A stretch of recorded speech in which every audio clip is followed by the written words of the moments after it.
The Prime Minister yesterday announced some new laws. I mean, it took the death of 15 Australians, and even then that wasn't enough. He announced gun reform, gun laws. He had to be dragged kicking and screaming to hold a press conference on anti-Semitism. So he's announced some reforms, but the concern is that the action on hate preachers and hate speech are as it relates to promoting violence. Now, a lot of the hate preachers are very clever. They know not to explicitly promote violence. You just spoke about hate speech there and open support for terrorist organisations like Hamas, Hezbollah and others. So do you think this is where there needs to be stronger action on stopping the normalisation of just open support for terror? For terror, for genocide, for wanton murder? Of course, there have to be limits on this. And of course, there have to be limits on this in the public square, so to speak. But not only there, it's elsewhere as well. Yes, I think that's very important. I think there are also organizations. There are also individuals who are incited or inspired if that's the word to use, who go and produce this savagery. But there are also organizations, and that has to be addressed by the government.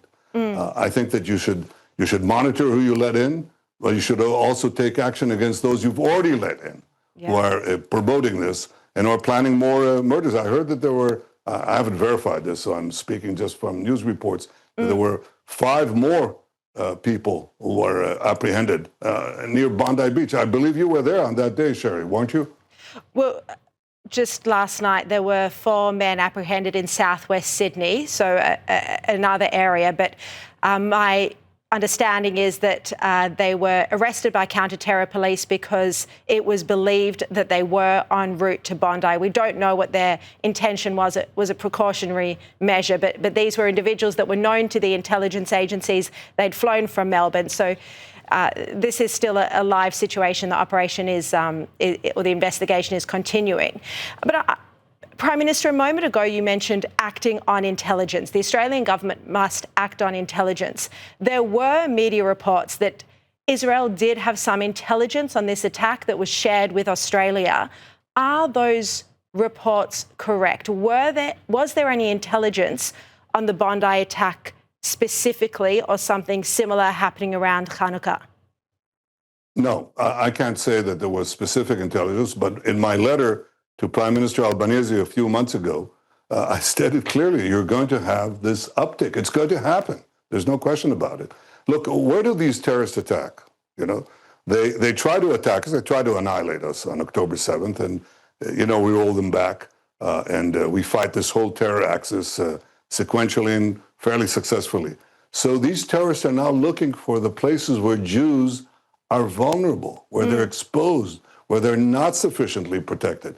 That's why they chose Australia. That's why they chose Bondi Beach, because, you know, Bondi Beach, because there's no protection there. So you have to increase, number one, increase your intelligence. We'll be happy to cooperate, as we do, with Australia and with others to give more intelligence, but you should increase your own efforts. That's the first thing. The second thing is act on it. Apprehend the suspect. Don't allow them to get access to arms. Take forcible action against terrorist cells. Cooperate with Israel and with other governments. Take action and don't allow this unfettered hate speech to go on in your streets, in your public squares, because it's going to hit you too. And by the way, it starts with the Jews, but it never ends with the Jews. Anti-Semitism is a virulent disease, and it consumes the societies who don't fight it. Look, you mentioned controlling your borders a bit earlier. We know that Australia had among the highest intake of Gazans during the middle of this war. Do you think that's a concern as well, that we're letting in anti-Semitism through our borders? I think you have to monitor those whom you let in. And I wouldn't say, I think you can look at it both individually and in terms of risk assessment. I won't get into that, although I think that's an important function. But you see, you're not immune and you're not secure. And the fact that you know, today they murder Jews, tomorrow they'll murder non-Jews. But the important thing is you have to take resolute action. I said, wake up to this world. This world is now, there's a battle raging in the world between the forces of modernity and moderation, and the forces who want to take us back to the early Middle Ages. That's what these people are about. Now, they hate Israel. They hate Jews. Let me tell you, they also hate Australia. Yeah. They burn our flag, but they'll burn your flag, and they'll burn you. Yeah. So understand that they're against our common civilization. And if you just sit back and say, well, no, we can let this go. No, it won't let you go. If you flee from terrorism, it will chase you, and it will hunt you down. So what you have to do is the opposite. You have to hunt the terrorists down, and you have to prevent them from carrying out their grisly deeds. Just finally, Prime Minister, you know, the Jewish Australian community is deeply hurting. We're fearful. Are there any words of comfort you can offer to Australian Jews? First of all, I share their grief. It's really tears your heart out when you see what happened. These people were out there to light Hanukkah candles. That's all they were going to do. They were going to light candles for hope, for a bright future. What I'd say to them is this. We have to, as we mourn the dead, we have to remember the power of our life.